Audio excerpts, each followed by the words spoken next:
ఇంటిలో రాముడు వీధిలో కృష్ణుడు ఈ సామెత దాదాపుగా అందరికీ తెలుసు. అయితే ఈ వీడియోలో ఈ సామెతకు సంబంధించిన అసలైన అర్థం ఏమిటో తెలుసుకుందాం. వీడియోని చివరి వరకు చూడండి.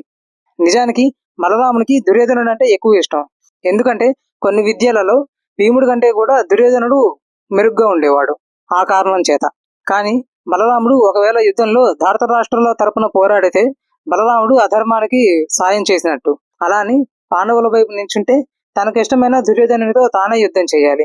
ఈ రెండింటి నుంచి తప్పించుకోవడానికి బలరాముడు తీర్థయాత్రల పేరు చెప్పి వెళ్ళిపోతాడు. అందుకే మనకి మహాభారత యుద్ధంలో బలరాముడు ఎక్కడా కనిపించడు.